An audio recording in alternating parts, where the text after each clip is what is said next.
It's this quiet compared to this.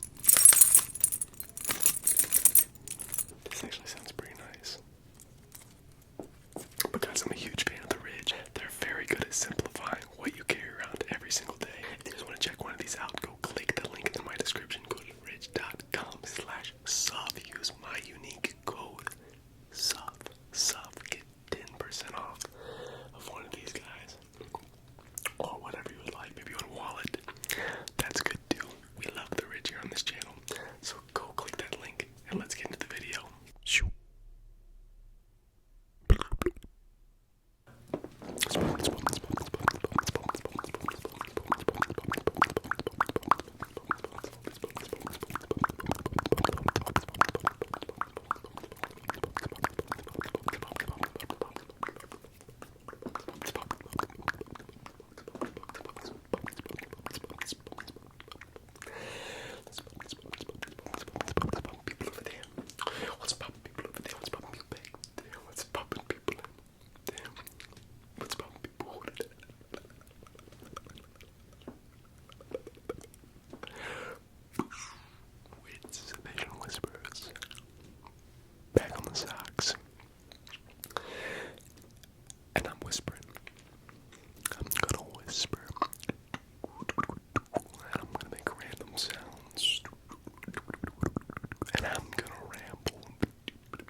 see Thor, Love and Thunder.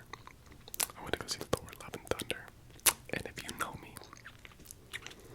or heard me talk about movies, you know that I do not like Marvel movies. I really don't like Marvel movies. I'm a Martin Scorsese guy who believes that Marvel is ruining cinema. It's not that the movies are bad, but it is how much they are dominating the theaters.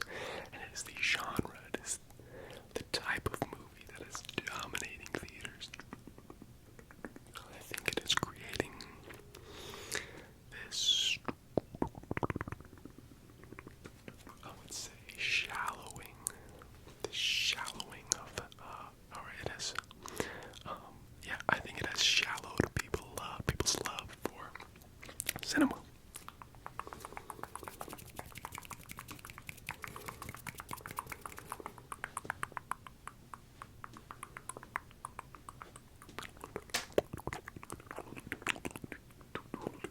It's eye candy. Marvel is eye candy. It's not cinema. But I am probably wrong. I know that people love Marvel. They kill for that stuff. They're totally into the universe, and I get it. It's a cool universe. The movie was actually really good. It was really fun. It was fun and funny. I think that, I always mess his name up. Wakai Watiti. Probably messed it up. Super funny dude. I love him as an actor. I love his sense of humor. The movie had me cracking up the entire time. It was just ridiculous. Yeah, it was very tasteful. And, yeah, I genuinely liked it. But the thing is, it's still a Marvel movie. And it doesn't matter how good a Marvel movie is. It will never be one of the best movies of all time. Or, that's just my opinion. And I guess not every movie has to be the best movie of all time, but Marvel movies really don't make me feel all that much. And that's okay. A lot of people don't want to feel a lot of things, but it's just because I'm a movie head. I'm a film nerd. And I'm a pretentious film lover. So that's just who I am. That's who I'll always be. And I do not apologize for it. So, the last Marvel movie that I saw before this was actually Guardians of the Galaxy. Saw that one in theater, and I want to say that it was the second one. I think that came out in 2017. So it's been a long time. And Marvel Universe has really grown and prospered and blossomed. Last interacted with it. But anyway, I use this app, and this is not an advertisement, this is not a sponsor. I use this app called Letterboxd. Yes, I have switched over to Letterboxd, and I like to review movies, mainly just for my own enjoyment, for my own memory, for my own sake. And I love it because I can remember what movies I watched, what stand-up comedy specials that I watched, what jokes that I liked, what I liked about the movies and what I did not. And then I can read my friends' reviews. I can see what my friends are watching, what they want to watch. It's amazing. And I can read reviews of average, normal people like me who also don't know anything. And it's phenomenal. It is phenomenal. It has changed my movie watching experience. And I highly recommend you guys going to go get it. Again, that was not a sponsor. I just like that app so much. Go get that thing. You will love it. Because we all watch movies. We all do. We all probably like movies. We either like movies or TV shows, you know. So I think everybody should do that. Oh man.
so I would